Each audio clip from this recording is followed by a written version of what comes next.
There's all kinds of revelations and stuff that you probably haven't come across before, and it's definitely a class that's going to make you walk away scratching your head and something to reflect on for a good little while, hopefully.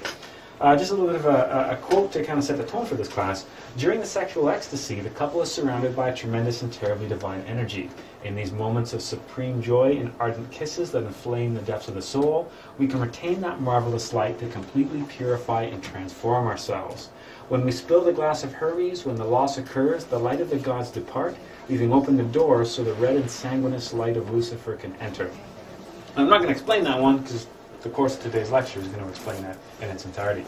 So let's go. Okay, we talked about the three factors for the revolution of the consciousness. We always talk about fighting and war and revolution. Why do we use these terms?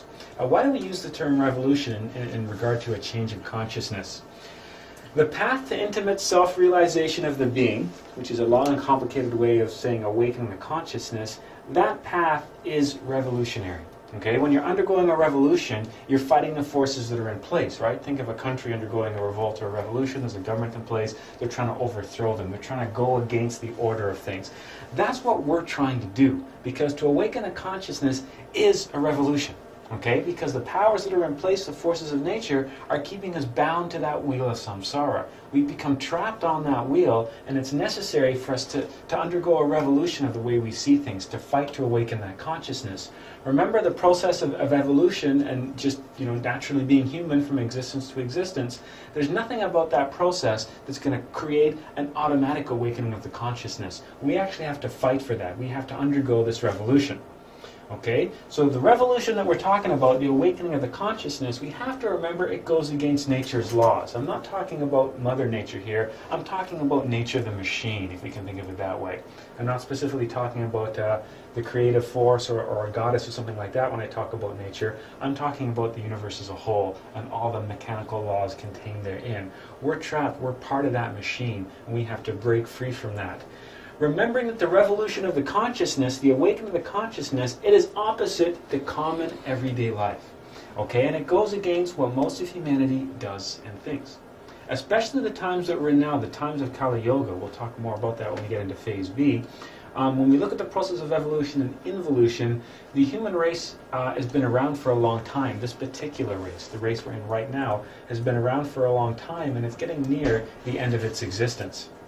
What we find now is a lot of involutionary forces. We see a lot of corruption, a lot of degeneration happening in society with humanity as a whole. We're actually fighting against that by trying to awake our consciousness. We're trying to escape that pull of the ego. So the thinking that's involved and the lifestyle and everything about awakening consciousness, it goes against what most people think about. You stop your average person on the street, they don't think about the awakening of the consciousness.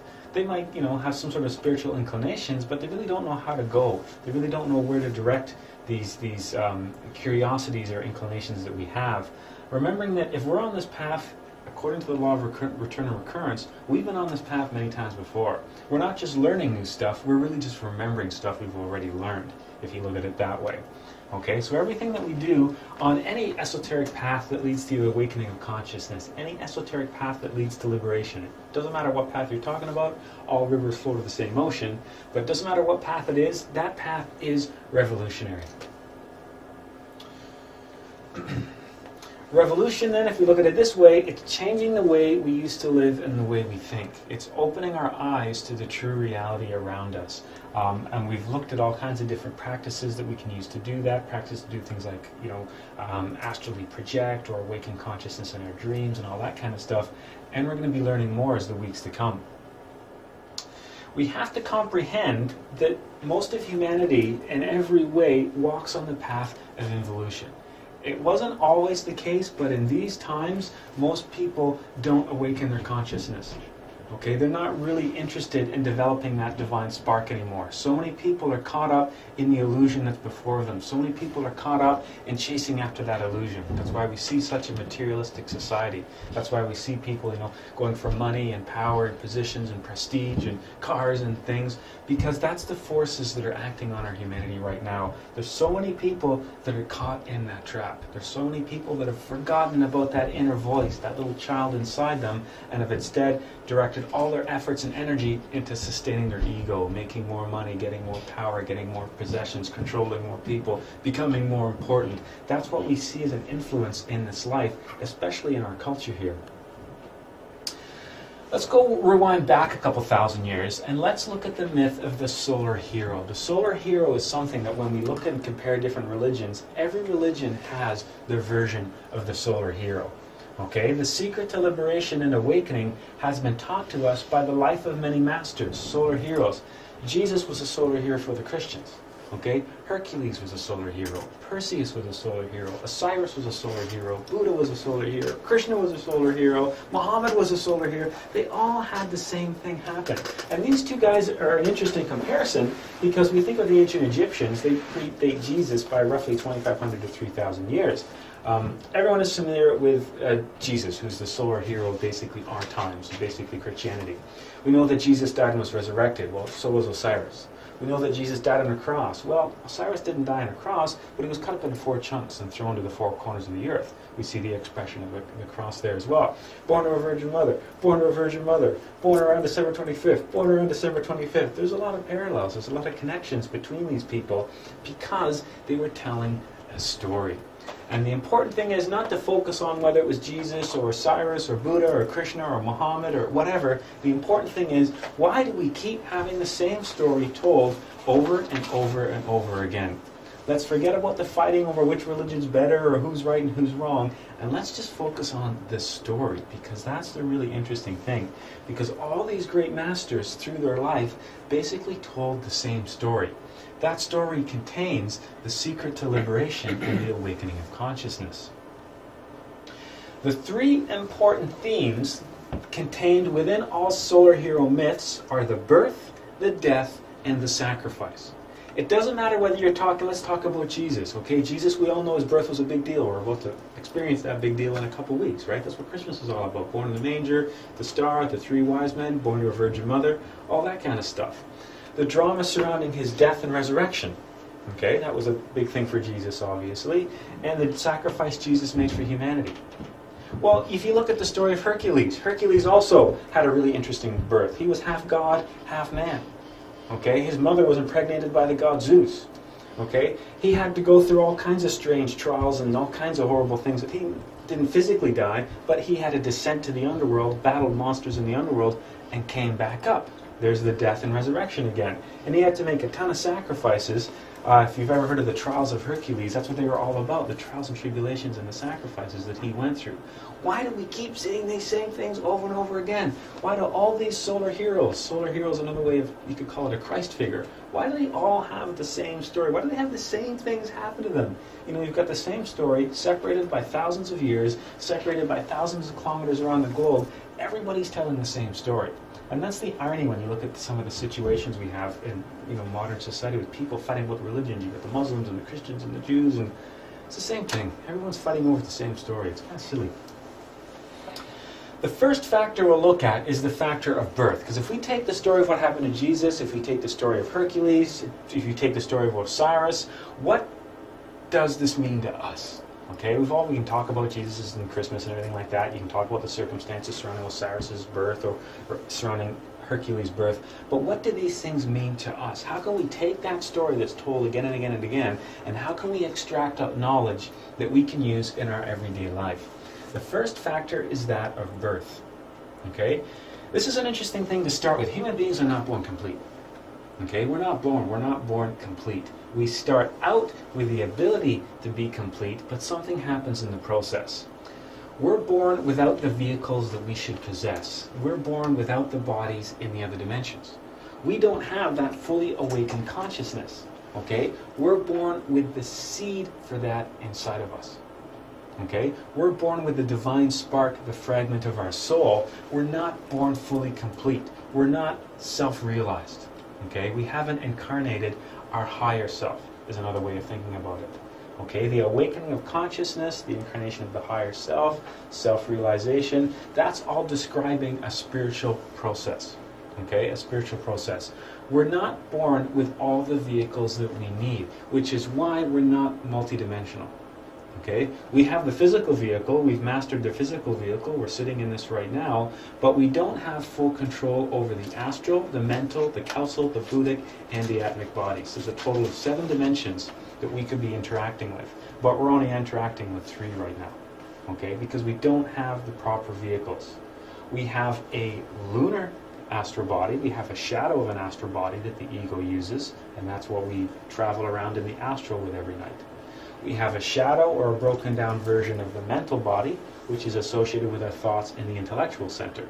But we don't have control over our emotions and our intellect because those bodies, the vehicles we use to access those dimensions, they're not fully developed, they're in control of the ego. And we can't go to the causal plane and we can't interact in the higher dimensions because we simply have no means of getting there. It's like wanting to fly in the air but not having an airplane. You can stand and stare at the sky all you want, but until you build the airplane, you're not doing any flying. This is the same kind of thing that we're looking at here. We're born without all the vehicles that we should possess, which is why we're stuck here in the physical, which is why we can't ascend and climb that ladder and go back to the source because we don't have the means of getting there. We're missing all the vehicles that we need. Okay, we're born with the physical body, which is the first 3 dimensions, and we're born with the vital body, which is the body we use in the etheric plane. Okay, sometimes called the vital plane. So this is the 1, 2, 3 dimensional aspect, and this is the 4th dimensional aspect. Okay, we don't have the perfect bodies that exist outside of that. Okay, what else do we have? We have the ego, and we have the unawakened consciousness bottled up within the ego. So right now, sitting in that chair, you've got your physical body, which is the body you use to interact in the first 3 dimensions. Okay, you've got your vital body, which is the body you use in the 4th dimension. The 4th dimension is associated with time. And sitting in that chair, you know that you have the ego, and trapped within that ego, you have the unawakened consciousness, the seed of the divine inside of us. Okay, but that seed isn't germinated because it's not getting any water, because it's not getting any sunlight, because it's not getting any nutrients, because something else is stealing all of that. Okay, starving the little seed that we carry within. We don't possess what's referred to as the existential superior bodies of the being, okay, the higher bodies, okay. You can also call these the solar bodies, and they're sometimes called the golden bodies as well. Okay, so we don't possess the higher bodies, the bodies that we use in the higher dimensions, which is why we find ourselves trapped in this 3-dimensional existence. That seed was sent down from a high place and it was planted in the ground. That seed was supposed to grow and ascend from dimension to dimension to dimension till it reunited back to the source. It's like falling off the top of a ladder and then climbing up.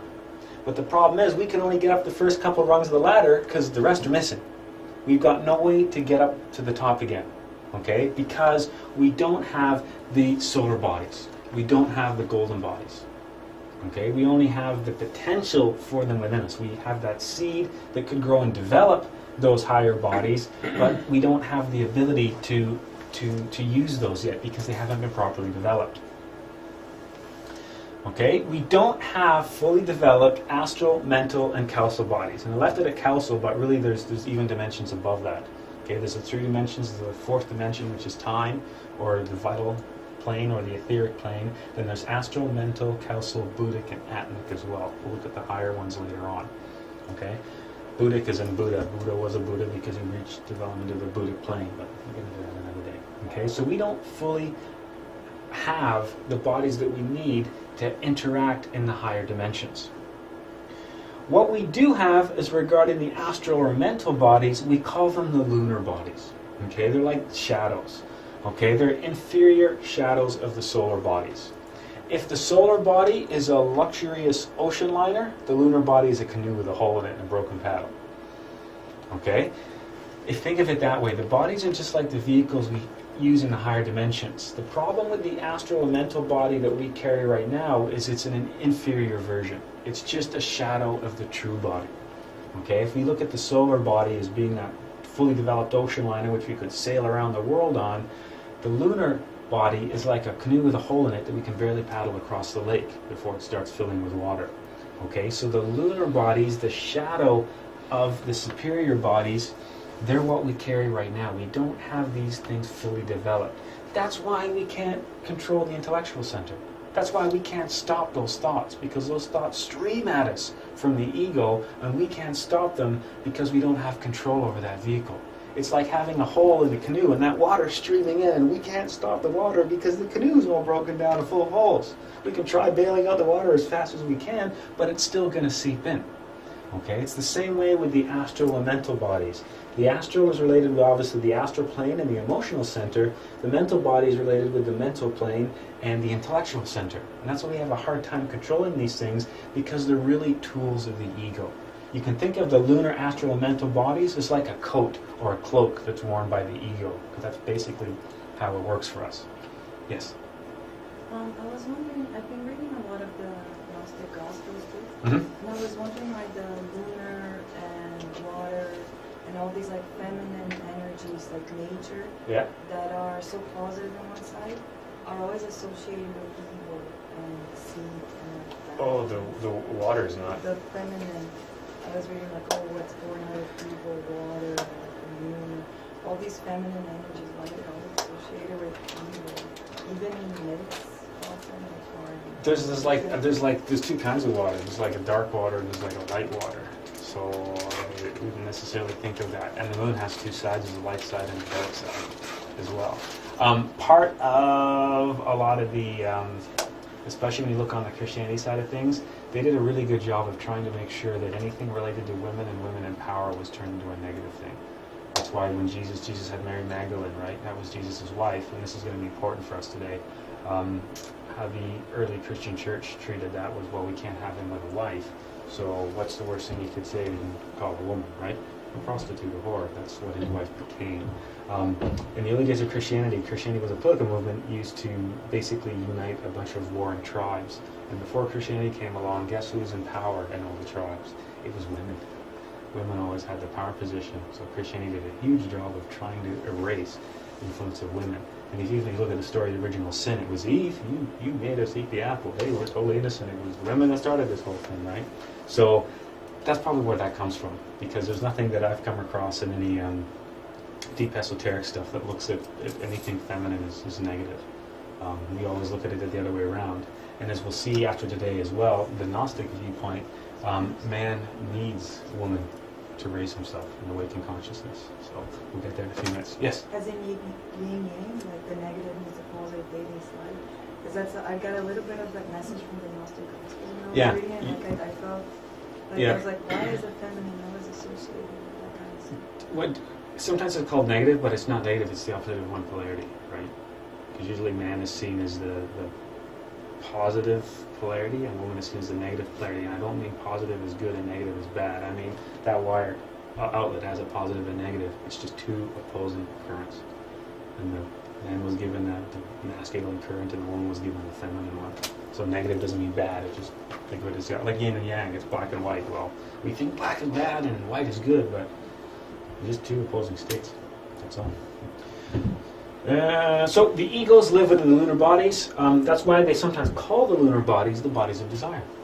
So the egos basically use our lunar astral body, our lunar mental body, as their own vehicles. Okay, and we've talked about that before, and that's the state most of humanity finds themselves in. And that's why when you look into studying any esoteric stuff, we often talk about the bodies of desire. Okay, because it's through these bodies that basically the ego sustains itself, right? We want and desire everything, different fantasies and all that kind of stuff. We can't act consciously in the superior worlds because we don't possess the solar vehicles. So we can't go to the Council world to where the law of karma is governed. Okay, it's difficult for us to reach that vantage point, to view the book of our life, to have an idea of what kind of karmic debt we have. That's why we can't also converse with the great masters and learn in the superior dimensions, because we have no way of getting there. It's like we're standing on the edge of a lake, and this is the way the Tibetans looked at it. They looked at it as the other shore, the other side of the lake. We're on one side of the lake, and we know that there's a really great party on the other side, and people are learning a lot, and it's a really great life, but the river's too fast and it's too deep to swim. We don't have anything to get across. If we build ourselves a power boat, we can jump in, turn the motor on, and fly across the river to the other side. It's the same kind of analogy. We're missing the bodies that we need, or the vehicle, to get us from one dimension to the next. Okay? We can't incarnate our being, our soul, until we have these bodies. Now, the awakening of the consciousness, the self-realization, comes by the development of the solar bodies, comes by developing the golden bodies, okay? When we think of Christianity, Christianity tells us everybody has their soul. Everybody has a soul, you just do what we say, and you get to keep it.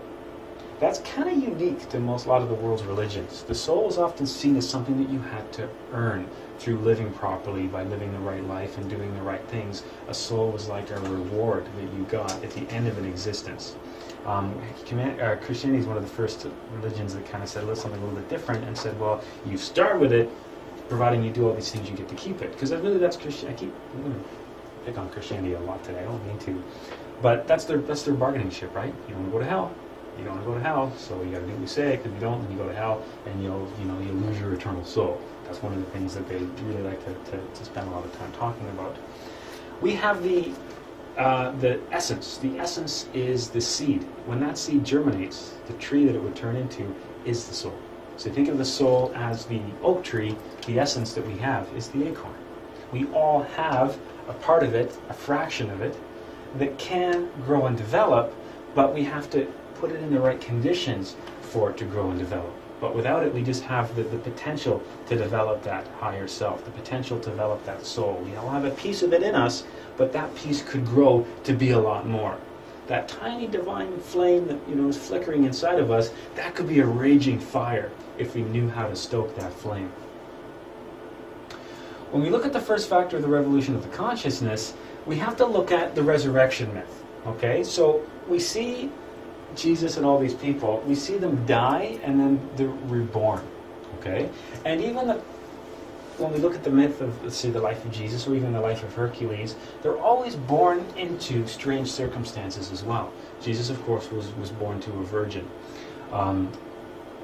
It's an interesting thing to look at. I'm picking on Christianity here. When you go to the original Catholic doctrines, right, it doesn't say that Mary was a virgin. It says Mary was free from sin. Now, we assume that to mean that she hadn't known a man. But if you look at it a different way, if you look at sin representing ego, then that tells you that Mary was something really special.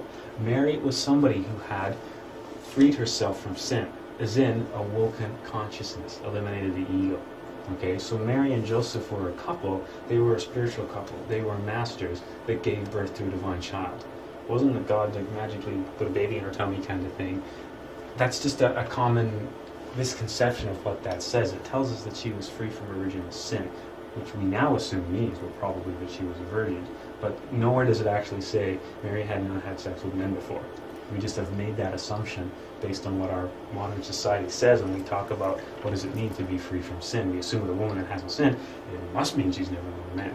Yes? Perhaps it's because I think that in Hebrew, virgin and pure of heart or pure spirit means the same thing. Could be. A mistranslation. Could be. But that's something that we think of.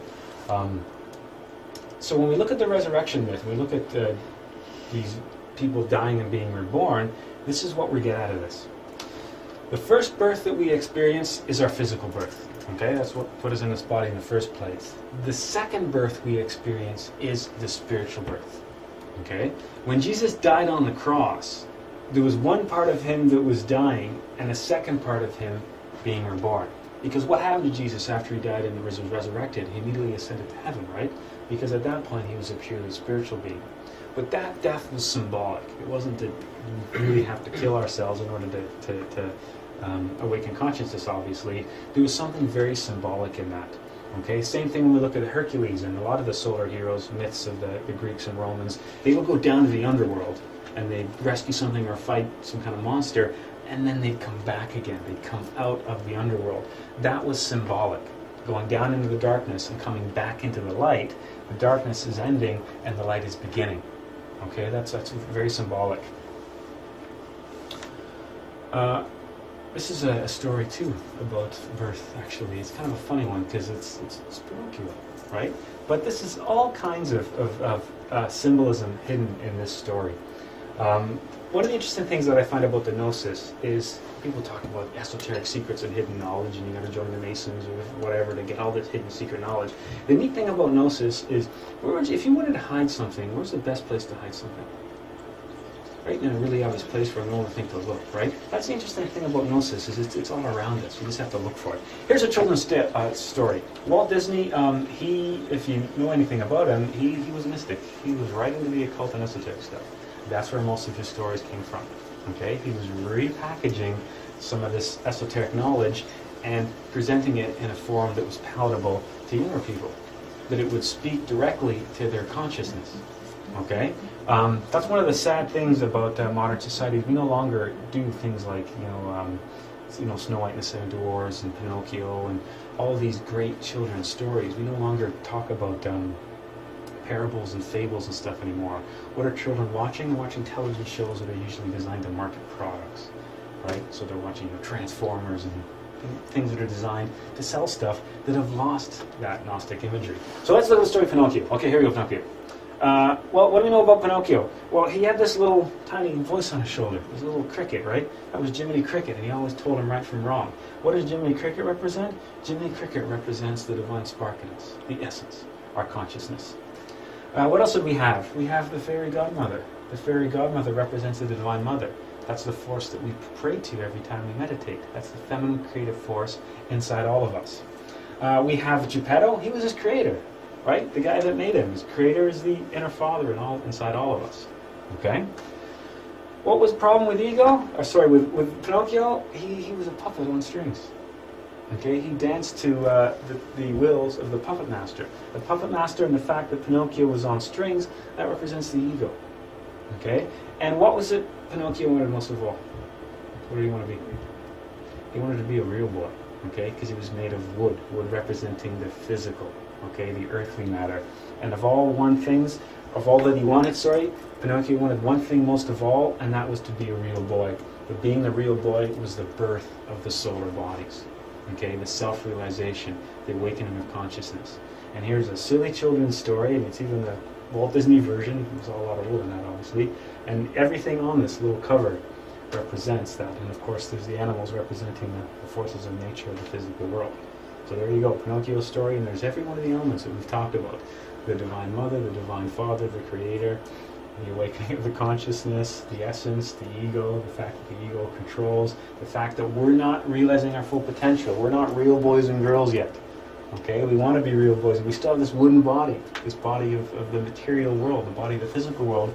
We want to turn that into something else. Okay, so when Jesus died and was resurrected on the cross, what resurrected was the solar Jesus, the golden body. Okay, same thing with the Buddha or the story of Pinocchio or Hercules or something like that. Now, when we look at it this way, unarguably, the creative or sexual energies are what cause us to develop from conception through puberty to adulthood. So if you look at the energies that are happening in the sexual center, remember we looked at the 5 centers of the human machine? We said, what was the most powerful center of all? It was the sexual center. The sexual center was like the nuclear reactor that powered the entire body, all those other subtle energies. Every energy that we have in our body is just basically a modified sexual energy. Okay? Why is the sexual center so powerful? Because it's the one that contains the energies that can create new life. So of course it's the most powerful. Now when we look at the sexual energies, they're what's responsible for us to even exist in the first place, because that's how we were conceived, through the sexual energies. How did our body grow and develop? Well, a doctor would say, well, it's because of hormones, blah, blah, blah, blah, which of course stem through the sexual center. Okay, so how did we get from a human in the first place and then go from a little baby through puberty to adulthood? The sexual energies are responsible for a lot of that growth and development. Now, yes, there's hormones involved in there, but the way we would look at that is hormones are just a physical manifestation of some of those sexual energies. Okay? All our significant developments in our life are the result of the creative sexual energies. There's some really powerful forces in that particular center. And everything that we've had significant from the point we started to exist, and a lot of the big changes in our life, comes as a result of those sexual energies. There's no arguing that this is a huge, powerful force in ourselves and our own lives, but also in society and humanity as a whole. We don't develop the superior bodies because we do something different with the creative energies. Okay? The creative energies would have been what turned that seed into that tree. Okay? The creative energies would have provided the power for that seed to grow and germinate. But instead, we've done something else different with the sexual energies. We haven't been able to fully grow and develop because we've done something else with those energies. We've redirected that energy another direction. Okay? We see a cycle, stemming from conception, puberty, adulthood, and we assume it stops at adulthood. So we assume that the humanity kind of goes like this. It starts with when it's conceived, and it reaches a point in adulthood, and then it does this and returns back to where it came from. That's what we kind of look at as the cycle of life, right? What goes up must come down, and that's kind of the way it is. But why do we assume that everything stops at a particular point in our life and starts going the other way? If we get caught on the mechanical wheel of nature, then yes, we find ourselves caught in that circle, going around and around and around. But that wasn't the original design. Okay? You have to kind of think of it like a ladder. Okay? We came from the top of the ladder, and we are deposited down here in the bottom, and all we have to do is climb back to the source. We climb the first couple of rungs, and then we fall off, and we just get stuck doing that process over and over again. Okay? When we look at the developments that happened in our life on this side, a lot of them were the result of the sexual energies. And that's interesting because the sexual energies, when properly used, would allow us to climb from ladder to ladder. Okay? From rung to rung, This physical body and the state that we have it in right now is a result of those sexual energies. That's why the biggest, power of everything in the universe is, they say, what's the biggest power? It's love, right? When you look at it that way, the love that exists between people, that's capable of many great things. So much so that we can use that to get back to where we came from. We make our creative energies leave our body rather than staying inside for the continued development. We don't really know quite how to work with these energies, and instead what we do is, rather than use those energies to sustain and feed the essence, so we grow and develop spiritually, we use those energies to sustain and feed the ego. That's why some of the egos associated with the sexual center are the most powerful and difficult egos of all. The last, if you look at the ego as a seven-headed dragon, which that was depicted in the story of Hercules and Jason and the Argonauts, the last big nasty head, that's the ego of lust. Okay, because that's the one that's been feeding off of all our energies. It's the one that's been getting all our energy, so it's the biggest one, the nastiest one. Unfortunately, we don't know how to use the creative energies properly. The ego has basically been taking and sustaining itself with this energy. Consequently, that energy isn't being directed to the essence. So the essence never grows and develops, so we find ourselves just caught on that cycle. We can learn to use the creative energies, direct them to the essence, so just like we came from conception to puberty to adulthood, we would keep climbing. After the physical body, this body here, matures, I could then go on to build the next body. After that body matures, I could then go on to build the next one and keep going up the scale until we get all the way back to the top again. The problem is, once this physical body matures, we really don't know what to do. So instead, we just keep directing that excess energy to the ego, not to the higher self. Okay, so we never really get beyond this physical body. And then eventually this physical body wears out, and then that physical life is over, and we start the whole process again and again and again, never ascending that ladder. We waste many of our energies in lots of different ways. Okay, the human being misuses energies in all kinds of different ways. The energies, of course, being the energies associated with the 5 centers. Okay, we waste intellectual energy through worrying all the time. Okay, if you're an intellectual type person, if you belong into that category, you waste a ton of energy through the intellectual center. The intellectual center is obviously always going and running at full bore, and we spend a lot of time worrying, which wastes a lot of energy. If you're an emotional type person, you're probably wasting emotional energies through music, TV, movies, that kind of thing. Okay, getting caught up in watching action movies and getting caught up in the fighting and the shooting and all that kind of stuff. That's expending emotional energy. Right? Same thing with going to concerts and diving around and all that kind of stuff. That's expending emotional energy. We waste a lot of our energies in different ways depending on the various egos that we have. Okay? Where is the energy going when we waste it? Well, we're feeding it to the ego, if you look at it that way. So when you're sitting there watching an action movie, getting caught up in the violence, and get him, and hit him in the face again, and whatever, that's just directing all that energy to those various egos associated with that anger and violence and that kind of stuff. Same thing if we're watching a drama movie and you get caught up with the actors and you identify with the actors and we start crying along with them. Well, that's emotional energy that's being directed at the egos. Okay, so we waste a lot of our energies through various outlets. Sexual energy is without a doubt the most subtle and powerful energy normally produced and transmitted through the human organism. And this is a quote from Master Samael speaking about sexual energy. Due to the tremendously subtle and powerful nature of sexual energy, the control and storage of this energy proves to be difficult. Furthermore, its presence represents a source of immense power. It's like having a nuclear reactor inside us. We really don't know what to do with all this extra energy. We know that it's there. It definitely lets us know that it's there, but we really don't know what to do with it. It's kind of a difficult energy to understand because it's so subtle. Okay, when we talked about the speed of the speed at which the five centers process themselves, remember we said one of the slowest is actually the intellectual center. Okay, the emotional center is much faster than the intellectual center.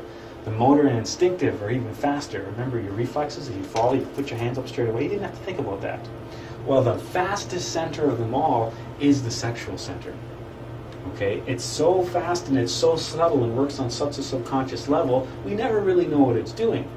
But don't worry, marketers and advertisers have spent billions to know what it's doing, because that's why a lot of marketing is directed towards the sexual center. Because marketers and advertisers have done enough research over the course of the last 100 years or so to know the role that the sexual center plays and knows how subtle it is. So you play with the right kind of imagery, you trigger the energies in that center, you're going to be able to influence the way people basically live their lives and buy things and all kinds of different decisions. Rather than use our creative energies to develop the superior bodies, we eliminate the energy from our bodies in another way. Okay? When we think of the sexual act itself, the orgasm represents a huge expenditure of energy, and I don't need to tell anybody that, right? That's kind of obvious. There's a lot of different energetic things happening at that point in time. Okay? If we think of that process, imagine it kind of like a short-circuiting of a battery. Okay, you're having a sudden, massive release of energy concentrated in a single point in time.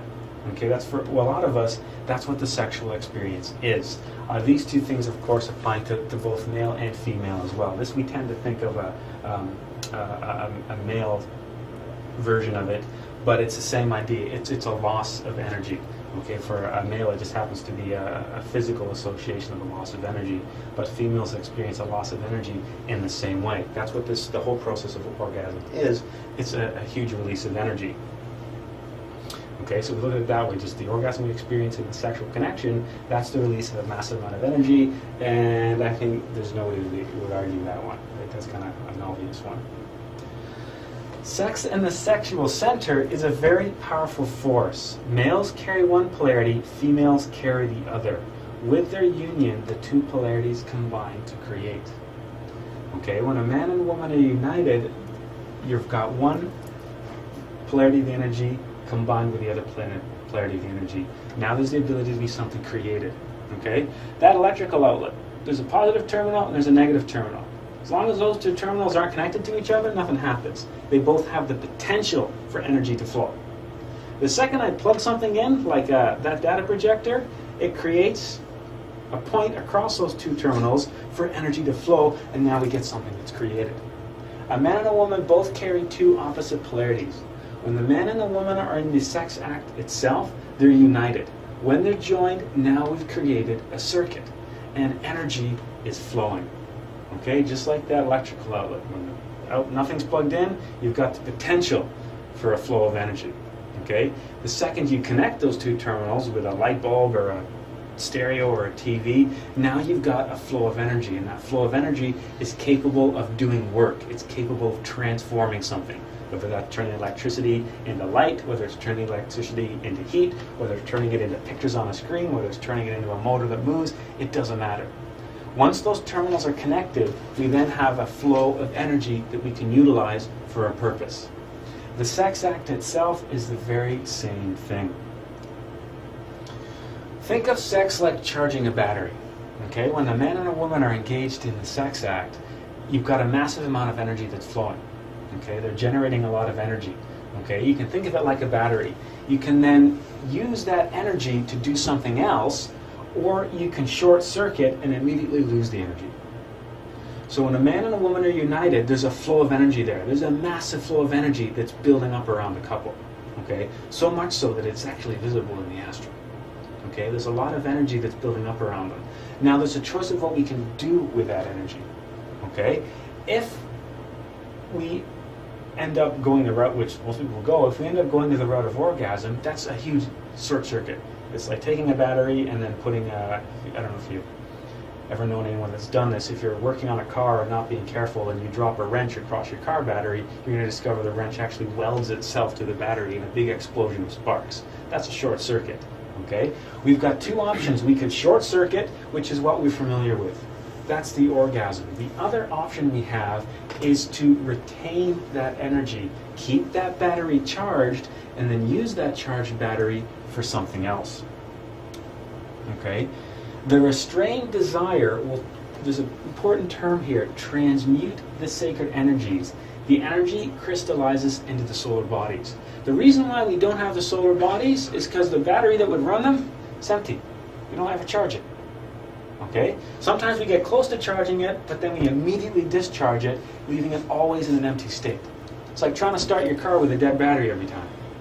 If you charge that battery up and leave it charged, then you have the ability to do something else. Okay, I don't know why I keep going to the battery thing. It's what makes sense in my mind. It's kind of I've managed to make sex look like a car battery, and I apologize for that.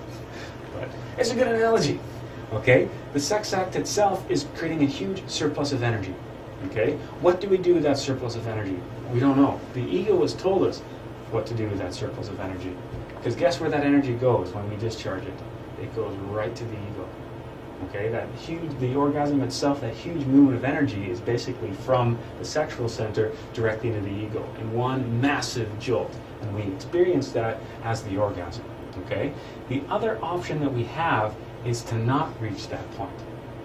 Okay, to basically stop the sex act before that point reaches. That leaves us with a surplus of this incredibly powerful energy. What happens to that energy? Well, what happens to that energy is it crystallizes or it doubles in frequency to a higher octave, to another dimension. That energy that we then keep in the physical body goes on to feed the vital body until the vital body is developed, which will then go on to the astral, then the mental, then the causal. In order to become a god, in order to become a divine spark, in order to become an angel, a deva, everything starts in the physical. This is you can think of this as the womb where all the divine beings are gestated, the physical world. That's the meaning of life. That's why we're here. Okay, we were put here to awaken consciousness and ascend back to the source. Ironically, the seeds of the divine begin in the physical. We need the physical body because we need these energies. And we need to transmute these energies from a higher and higher octave, developing the solar bodies as we go.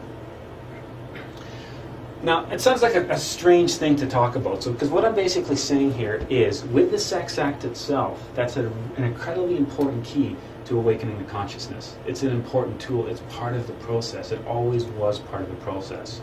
We're talking about using the sexual energies to basically take the physical body that we have and then transform those energies into the vital body, then transform them into the mental, the causal, as we go up the ladder, building the solar bodies.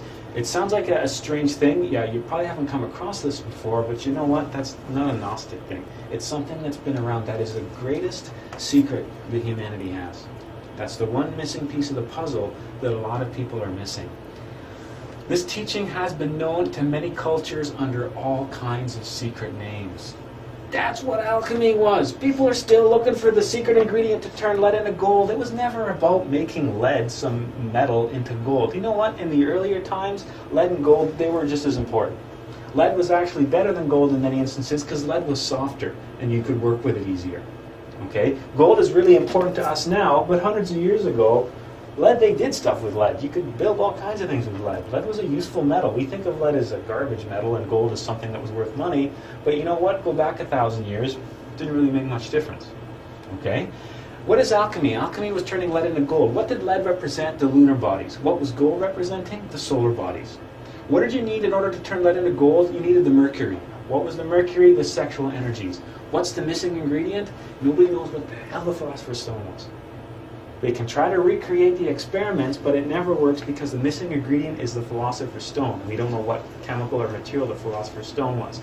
The philosopher's stone was an analogy for the sex act itself. All the alchemical texts was a way to take the knowledge and hide it. Because could you imagine trying to talk about sexual energies in the sex act in like the 800s or the 1200s? You'd be burned alive for heretics and blasphemy and pornography and all kinds of stuff. So the alchemical texts, they were a way to hide the knowledge. All the great alchemists were people awakening consciousness. Okay, and the crucible that you needed for alchemy, the crucible that everything had to be in order to develop, the crucible was a symbol for a woman's womb.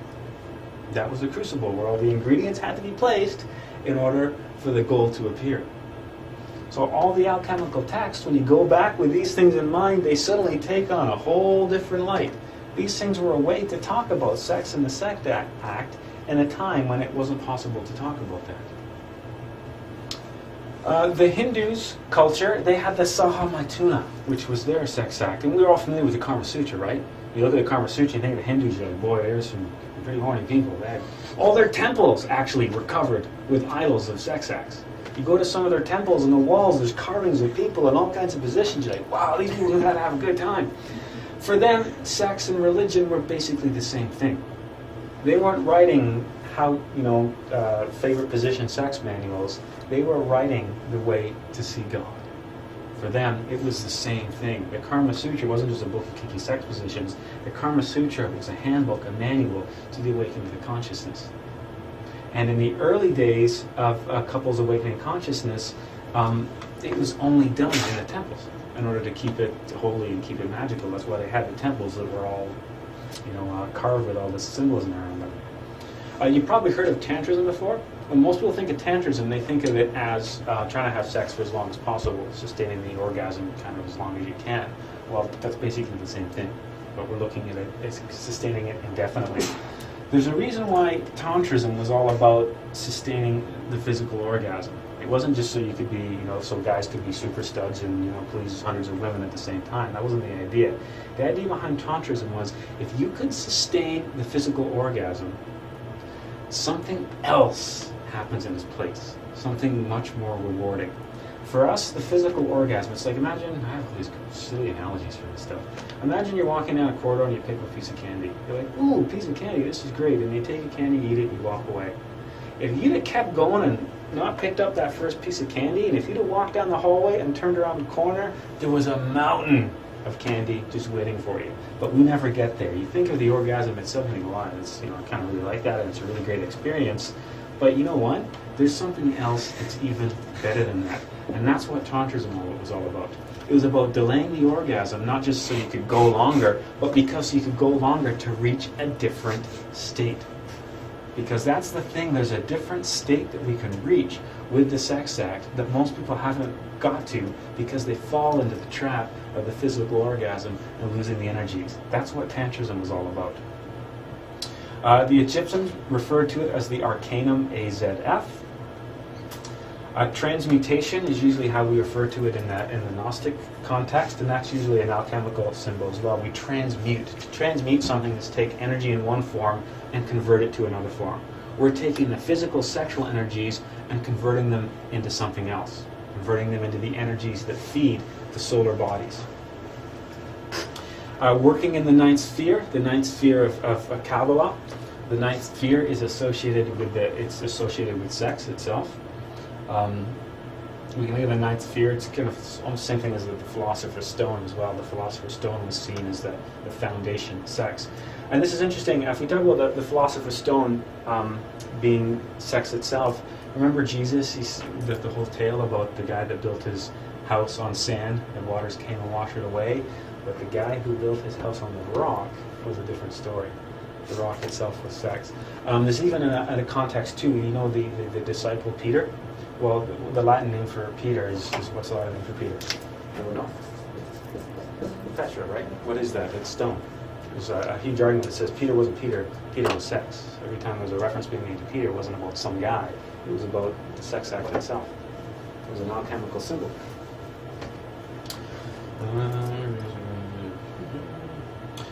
Working in the forge of the Vulcan, the forge of Cyclops, that's a Greek symbol. Vulcan was the one who made all the magic weapons, wasn't he? And he made them down in the underworld, and he made them in his magical forge. And if he wore these magical weapons, then he would be protected. If you look at the story of Perseus and Jason of the Argonauts, Perseus, what did he get from Vulcan? He got golden armor that protected him and made him invisible and made him invincible. What was the golden armor? The golden bodies, the solar bodies. The vessel of Hermes. We talk about something having a hermetic seal. When you buy, kitchen jars that have a hermetic seal, what do we associate the hermetic seal with? It means nothing leaks in or nothing leaks out. Well, that's kind of funny that we use the hermetic seal. The original hermetic seal it comes from Hermes Trismegistus. He was a master. And Hermes Trismegistus, he was the one that wrote the Codex, the Emerald Tablet. He was the one responsible for saying for as above, so below, and explaining all these other laws. That's what the hermetic seal was. The hermetic seal is our own bodies. Okay, that no energy was lost outside of the physical body. That's the hermetic seal. Now we use it to mean a really good Tupperware container, ironically, but applying the same idea. An airtight seal, nothing leaks out. You can think of it as the same way. The Garden of Eden and the fall of man is all about this. That's what it's about. In the Garden of Eden and the fall of man, the original sin wasn't eating the apple. The apple represented tasting the sexual energies. That was a horrible reference, I'm sorry. But that's what it was. Experiencing that energy and really liking that energy. That's when we satisfied our animal passions. The snake in that context represented the ego, and the ego tempted us to experience the loss of the energies. And at that point, we became addicted to the loss of the energies. That's the reason, or that's the temptation we gave into. It's the forbidden fruit. We got kicked out of Eden. What was the representation of being kicked out of Eden? We lost the superior bodies. We can no longer access the higher dimensions. Okay, so the original sin wasn't eating some apple.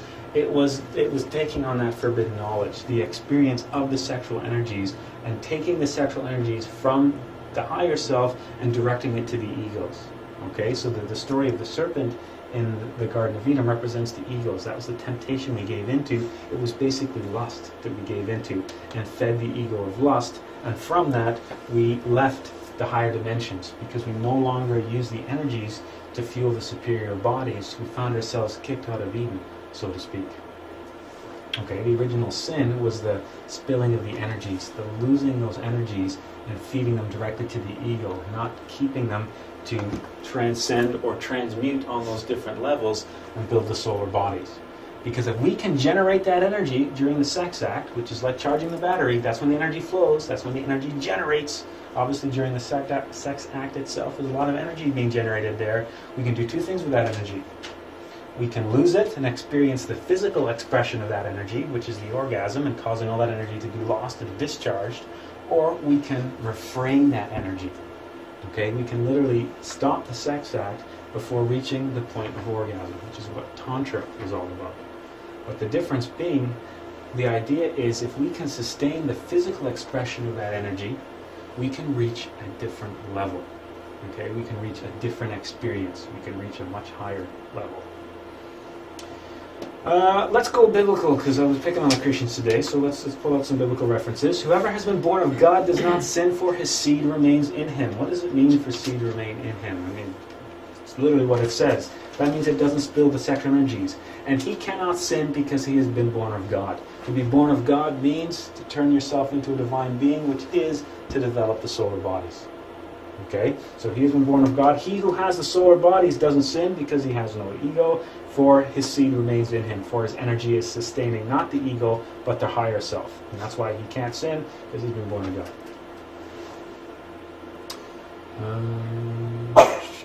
Jesus practiced this with Mary Magdalene. That's what he did.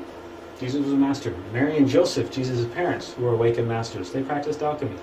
Okay, going back to that reference, it wasn't that Mary was a virgin, it was Mary was free from sin. How was Mary free from sin? Well, because she was an awakened master. She developed the solar bodies. Her and Joseph were working in alchemy. They gave birth to a divine child. That divine child was Jesus. Jesus also had a wife too. That was what Mary Magdalene was. And Jesus practiced alchemy. Okay? Joseph and Mary practicing alchemy, that was the sex without spilling. That's the virginal birth, if you can think of it that way. Okay? Technically, Joseph didn't, lose any fluids, so you could say, well, it's kind of virginal from that context, but it's really the same idea. The sexual force had the power to create us and is the only force that can radically transform us. We left Eden through the gates of sex, and it's only through the gates of sex that we can return back to Eden. Okay, we came into the world through the gates of sex. That's how we got here. Only through the gates of sex can we leave this world. Many religious symbols, they're just depictions of the sex act itself. Right? Let's go look at the Ankh symbol. What's that look like? That's a womb, right? That's a lady's bits. What's that going into them? Well, that's the man's bits. That's the Ankh symbol of life. Okay, it's the yoni and the phallus. An even stylized version of that we see in the cross, where the one horizontal bar represented the one polarity, and the other horizontal bar crossing it represented the other polarity. So you're just seeing the union of the two forces, the positive and negative, which are really just representations of the sex act itself, if you look at it that way. So let's clarify some stuff, because this has been an interesting class so far, right? We've compared sex to batteries and eating candy and all kinds of things. If you're like me sitting in this class, which I was at one point, I had a lot of questions in my mind. One of the first things I was wondering is, conservation does not mean abstinence. There is a huge difference between those two terms. Spiritual chastity is not abstaining. You need male and female in order to create. So no, we're not saying you can't have sex. Sex is bad. That's not what was said at all. Sex is incredibly important. It's incredibly divine. Okay? It's just understanding how to use the energies properly to not sustain the ego and to sustain the higher self. Okay? Complete abstinence, no sex, no contact with the opposite sex whatsoever, that causes negative repercussions. And we've seen those, right? So that's why we looked at Christianity, the idea of segregating men and women. A lot of religious cultures did that. They said, okay, women and men, until you understand how to manage these energies, you have to be apart. And you could only reunite once you learned how to control the energies. And in India, it went so far as the first time they united, it was done under the supervision of a guru or yogi that could help them stop at the right time and help generate and move those energies within their bodies. Okay, complete abstinence causes negative repercussions. Okay, so we see a lot of abuse of the sexual energies in our culture, everything from pedophilia to rape and child molesting, all that kind of stuff. That's as a result of using the sexual energies in a really negative fashion. So we're not talking about abstinence here. Chastity, if you look at it from that context, spiritual chastity is sex without spilling the energies. Okay, transmuting the sexual energies, sustaining the physical orgasm to reach a different level. Okay, rather having the physical orgasm, have what I could think of it as a spiritual orgasm, for lack of a better term. It's an expression on a different level, a much higher level. That's what we mean by chastity. And that was the original version of chastity. Of course, in the modern times, when they say nuns and priests should be chaste, that's what they've lost that knowledge, because we're seeing a religion that's gone into generation, and they just totally segregate and they say you can't have sex at all, which causes a lot of problems, because you've got one polarity of the energy that builds up, and you never actually are able to release that polarity properly, so it finds other less desirable outlets. So abstinence is no sex at all. That's a bad thing. Chastity is sex without spilling the energies. Also, to mention too, when we study Gnosis, sex must be, we look at it as something that occurs between a husband and wife. The definition of wife is, and the husband, are two people that choose to work together in alchemy. I'm not talking legal marriage and all that kind of stuff. Two people that decide they want to work on the path.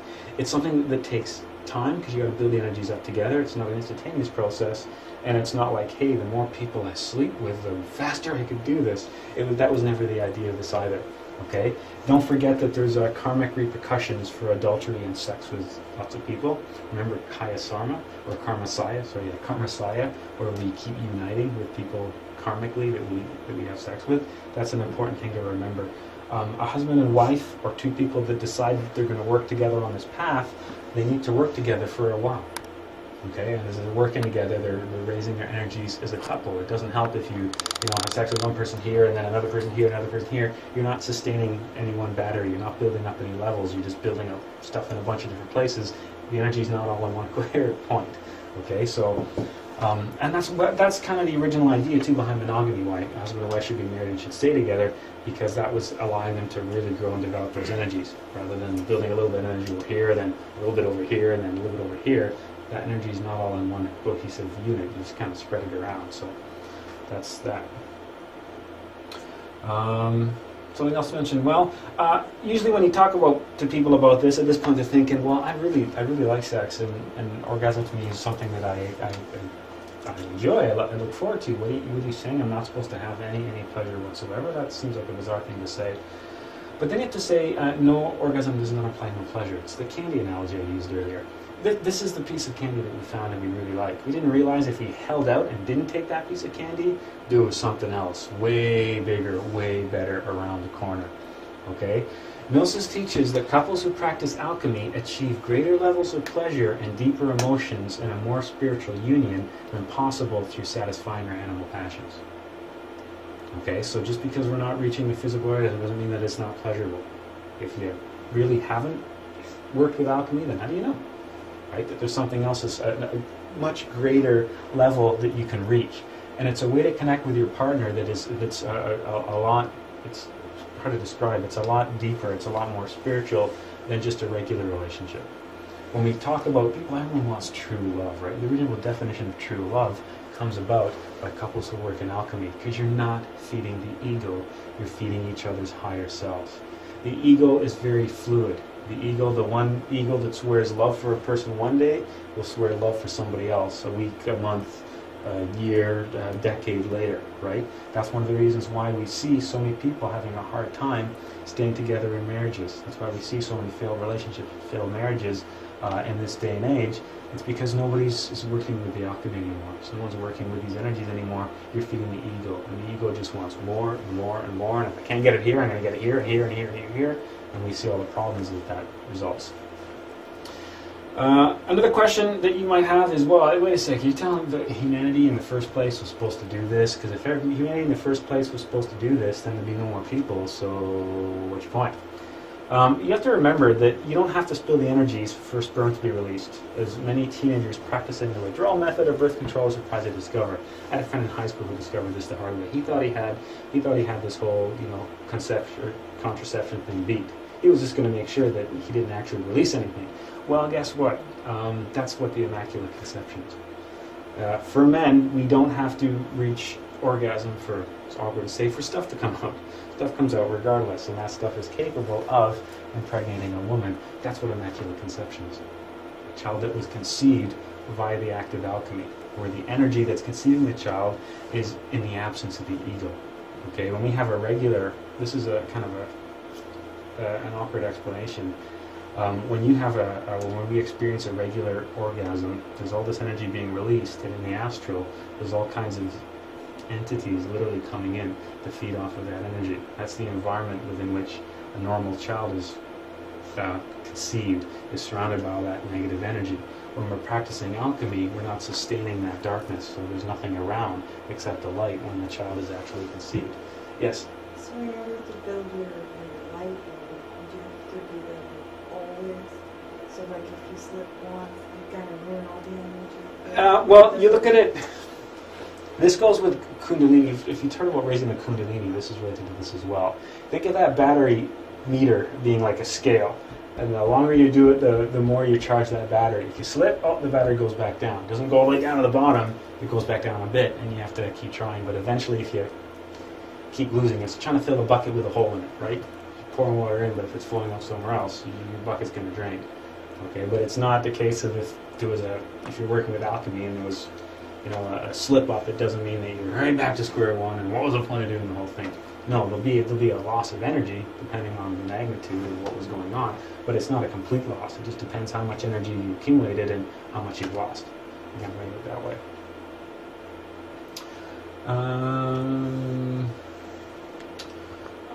The thing to mention as well, something to imply.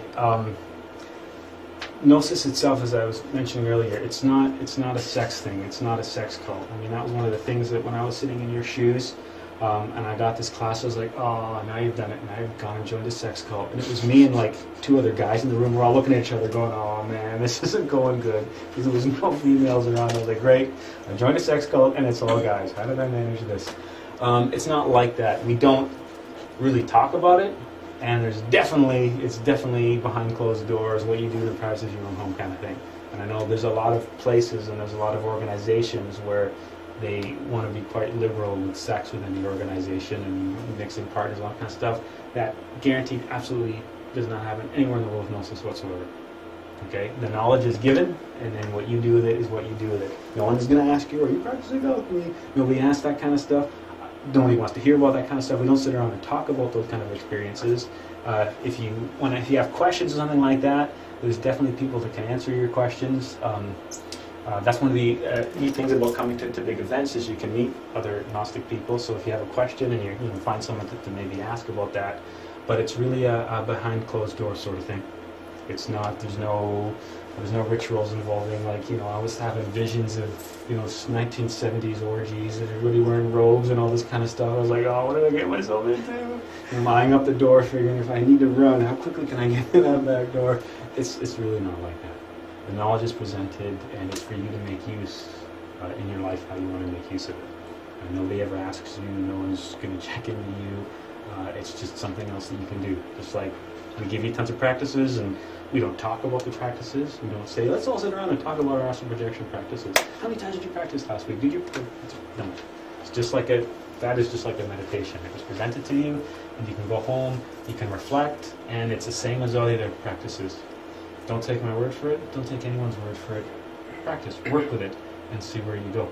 See what kind of experiences you have. So that's what the birth is all about. The birth was the birth of the solar bodies. Okay, the birth of the golden bodies. How do we achieve that? We achieve that through alchemy. Okay? The alchemical union of a man and woman. What's the definition of alchemy? Alchemy is basically having intercourse to generate those energies, and then not reaching the point of physical orgasm, reaching something much higher. Okay? Something as well that's much more pleasurable, much more spiritual, that brings about a deeper love and a deeper connection with your partner that you cannot experience any other way than through the alchemical union. And it's a way to build a really strong, long-lasting relationship, is work with somebody on an alchemical level and develop those energies. The second factor is the factor of death. What is it that dies? We've been talking about this already. It was the death of the ego. Okay, so when Jesus died on the cross, what was dying in him? It was the ego. Okay, the first death is the death of the ego. We have to liberate the essence from the ego. This is only possible by dissolving the I. Remember, the ego traps the essence. The ego is like the chain that keeps us bound to this physical world.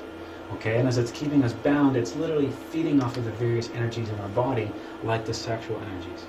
Because it's feeding off those energies, the higher self doesn't receive any of those energies, therefore the higher self can't develop. What happens is the physical body keeps getting drained and drained and drained, and that's where we see the process of going from a baby to an adult to an older person. That's the process the physical body undergoes as all those different energies are constantly drawn out of it. We have to die within ourselves if we want illumination. The Gnostics, we pray for death. In second chamber, some of the bigger practices that we do them on Saturdays. Why? Because Saturday is associated with the planet Saturn, and Saturn is the planet of death. What is it we want for? We pray for the death every day, but the death of the ego, the death of the false self, the death of the dark side. Okay, so we can then give birth to the light. Because in the absence of the darkness, then the light can be born. If the seed doesn't die, the plant can't be born. Okay, we don't have to go a change, we have to undergo a transformation. That's why this is a revolutionary path. We have to fight against this. The first thing we have to do is we have to cut off its food supply. Well, that's going to make it angry. It's going to fight back. But then we have to learn to dissolve the ego. Another interesting thing about alchemy that we'll get into later, we've talked about the process of the ego, right? The first step was observation. So we can then identify the egos. The second step was comprehension, fully understand them in the mind. The third step was elimination. Well, guess how the elimination is reached? The elimination is reached through alchemy. Okay, that's why when you look at the version of the Divine Mother, Devi Kundalini, in a lot of the, like if you look at the Indian culture, the Divine Mother is often depicted with a belt of severed heads standing on a severed corpse holding a bloody head with a sword. Seems like a horrific image, but all those severed heads were the egos. The Divine Mother is the one that slays the egos, and we fight back to the ego by using the energies of alchemy. We have to die moment to moment, practice something that's referred to as death in motion. We'll get this. We'll talk more about this later on, but ideally every day we want to be dying a little bit at a time. Okay, not just once a day we meditate, not just a couple of days a week when we remember to self-observe, but as we go from moment to moment, day to day, we constantly want to be fighting the ego, so we slowly take energy away from the ego and direct the energy to our consciousness, our higher self. So over time the ego starts to die as the consciousness starts to grow, and we completely reverse those two. We've already talked about how to die. We have to eliminate the ego, and that begins with discovering that it's there, which is why in phase A, the early stages, we talk about the importance of self-observation. Okay, self-observation is so important because if you don't know the ego's there, you're not going to be able to do anything about it. First step is self-observe to understand our egos. Once we've discovered egos, we then have to study them, comprehend them, find out why they exist and how they work and what energies are they taking and why and all that kind of stuff. Because once we fully comprehend an ego, then during alchemy that ego can be eliminated. We can fully take the energies away from it, redirect them to our consciousness, which causes the ego to die and our consciousness to grow. We're basically having to rewire the energy flow of our body, taking everything away from the ego and directing it back to the consciousness. Okay, so we self-observe to discover all our defects. An expression that Master Samael was famous for is "must be alert like a sentry in a time of war," because the ego really is like that. If you let your guard down, it's in there and it's already directing, influencing, and controlling what you do. It's always trying to be in the moment, be here and now, right in the present moment, with that consciousness active. Okay, the second you slip into that dream state, the second you identify, become fascinated and sleep, then it's like opening a door and all the egos run in. Okay, we have to be alert like a sentry in a time of war, ready for an ego to manifest itself at any given point in time. If you're driving to work and you're not being alert like a sentry in a time of war, somebody cuts you off, you start swearing, honk on the horn, give them the finger. But if you're trying to self-observe at that point, when they cut you off, you just simply don't have to react to them. Who knows, maybe they were paying attention. Maybe they just got a phone call that their pregnant wife's giving birth in the hospital and they had to be in front of me because they have a place to go. There's no reason to react with anger. Analyze each defect during meditation to fully comprehend it in all levels of the mind. Okay, it's not just simply going, yeah, I know I'm angry, but what happens when I'm angry? What triggers my anger? What effect does it have? Because once we fully comprehend an ego, then during alchemy, we're able to use those energies to destroy the ego. Okay, and when we think of our ego, if we're looking for help, if we're looking for strength, the Divine Mother is the one that we can pray to, because it's the Divine Mother that has the power to help us work with our ego. We'll explore more of this context later on when we look into Kundalini, because the Divine Mother is Devi Kundalini. It is the goddess Kundalini. We'll talk more about that later. And as I mentioned earlier, when we look at the depictions of the Divine Mother holding the severed heads, wearing the belt of skulls, I mean, that's symbolic. That energy force within us is basically the sexual energies. Our Divine Mother, as I said before in our meditations, you can think of it as the creative aspect, the feminine creative aspect of our higher self, or the feminine creative aspect basically is the sexual energies. Think of it that way. The third factor is sacrifice. So birth was the birth of the solar bodies through alchemy, transmutation of the sexual energies. The death was the death of the ego, and what was the sacrifice? Simply sacrifice for humanity. Okay? We must work to raise the torch of wisdom to illuminate the path for others. This relates to karma and relates to the flow of energy on a much greater level. When one works for others, we're rewarded. We cancel old karma from past lives. Okay, remember, he who helps others helps himself. Okay, if you want to receive, you need to give. He who helps others helps himself. You see, that's where I got that from. It's right there. We must give in order to receive. That's why any legitimate Gnostic school, the classes are free. Nobody's paying me for this. This is what I'm doing. This is my third factor. This is the work of my third factor. If I wish to receive knowledge, I have to impart what I've received already. If I want to, help myself, then I have to help others around. Okay? We must work to raise the torch of wisdom to illuminate the path for others. And in that case, we help ourselves by dealing with our karma from past lives. Okay, and you don't have to necessarily teach in the context of standing up in front of people and teach. It's not saying that if you want to awaken consciousness, you got to teach master classes. That's not the thing. It's just working to help others around ourselves. Okay, whether it's, it doesn't necessarily mean simple charity, shoveling your neighbor's driveway in the snow, but there's different ways to help people. Working for the benefit of humanity. And don't forget too, when we work on ourselves, we help others. Remember, Gandhi, be the change you want to see in the world? That's part of that process as well. What is it that we give? We have to give wisdom and love. Not 1960s hippie touchy-feely love. It's not necessarily that kind of love. It's a disinterested love for humanity, an understanding of humanity, a realization that we are all one and the same. We're all one big family, and I can't go without helping you with me, basically, if you look at it that way. We must learn to love our fellow man, and this is something that I always personally had a problem with, just because I'm not touchy-feely to begin with, but also because I really didn't understand. You're looking at, people that, you're looking at, people that are really violent and, drug addicts, and how can you love people like that? I always had this problem with understanding what it really meant to truly love our fellow man that really prevented me from properly working in the sacrifice. We must do away with the egos of resentment, self-love, and desire for revenge, and wanting to see others suffer. We carry that within ourselves. Remember, while we see ourselves on that pedestal as that golden idol, while we have that false image of the self, then I am better than all of you. It's not until I step off the pedestal and look at things properly and say, you know what, I'm no better than anybody else in this room. We're all the same. We all have the same problems, we all have the same egos, none of us are perfect. But let's see together what we can change in the world. But until we step off that pedestal, we'll never see that. Okay? Because you look at a drug dealer and it's, I'm better than them, they're scum of the earth, is garbage.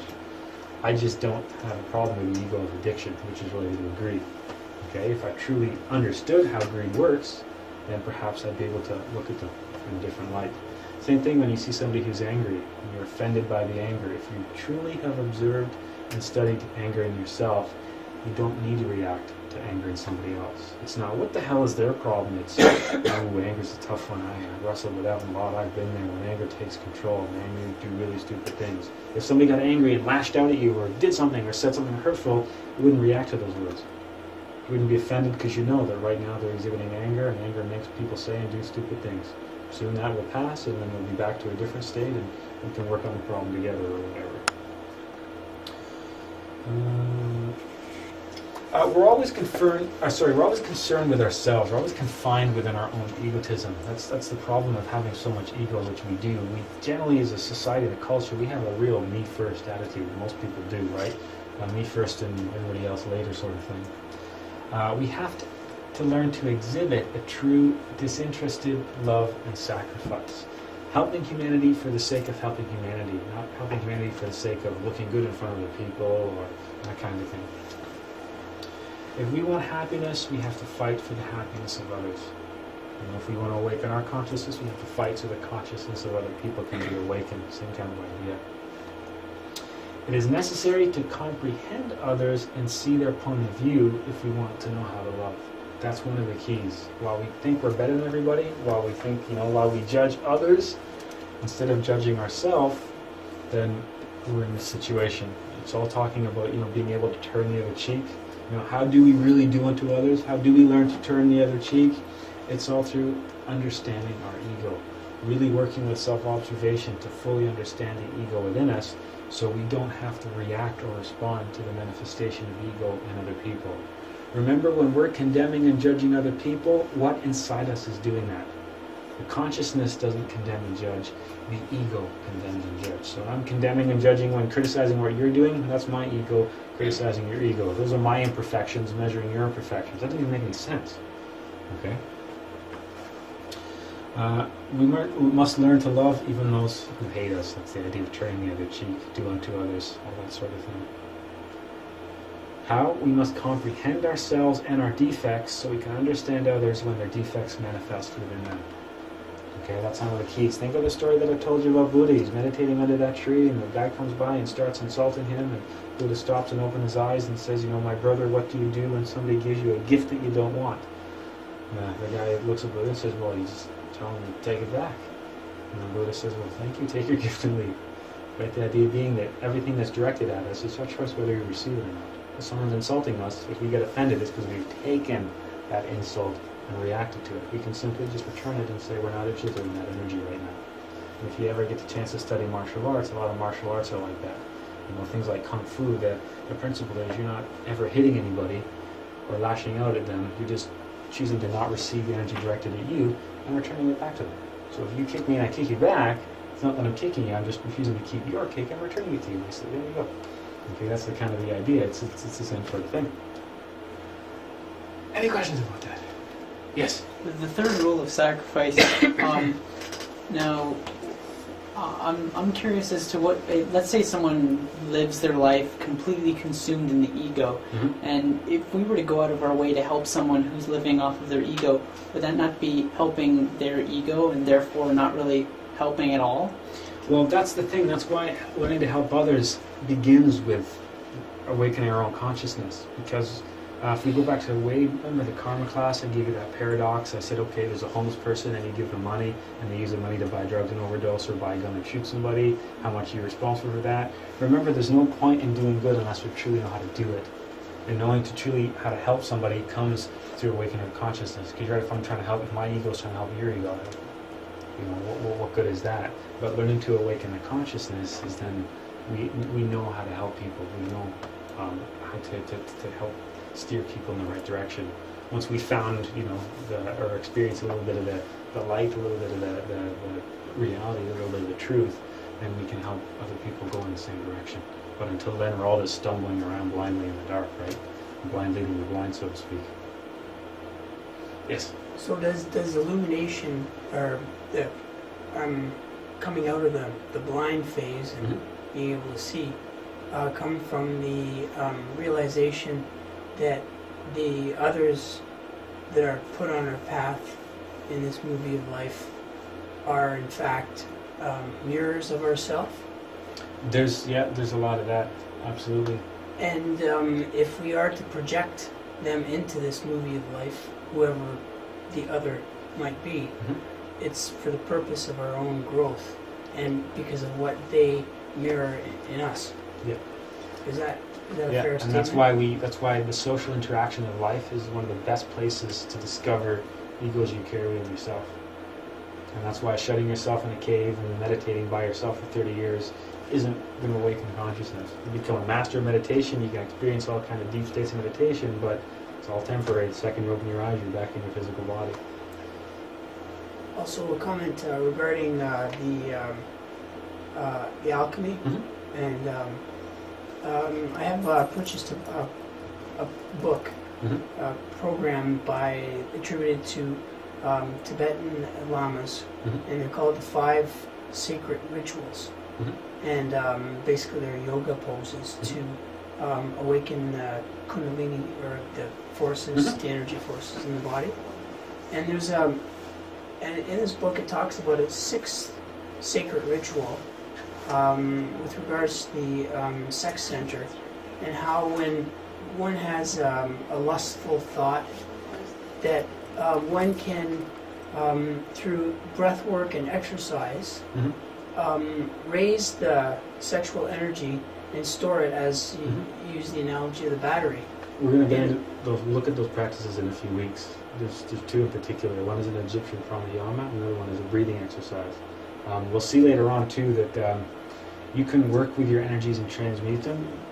You don't always have to be with a partner. That's the other thing too. Single people can raise the Kundalini with exactly what you're describing. There's practices and breathing exercises that we can use to raise our energies in our body. We don't need the sex act to do that. That's something we can do on our own. One of the things I found interesting when you're talking about the death section was, we listen on Saturdays to Deepak Chopra's show on Sirius, Mhm. and he talks on the medical side about how your body regenerates, so in essence your cells die, and death is a completely natural part of nature, Yeah. and that, you know, within, I forget what the numbers are, like within a month you have a new liver and your stomach and all, and so essentially a year from now the body that you have now is dead and it's a completely new body and everything else like that. So you could argue that, you know, causing the egos to die is actually emulating natural forces. Yep. You look at it that way. Yeah, absolutely. And that idea that, you know, death is a natural process, it's a transition from one state to another. But ideally we'd like that transition to be linear, as we keep going from one state to another, higher and higher, but instead it's circular for us. When we develop a solar body in a dimension like the astral, that basically gives us, immortality in that dimension.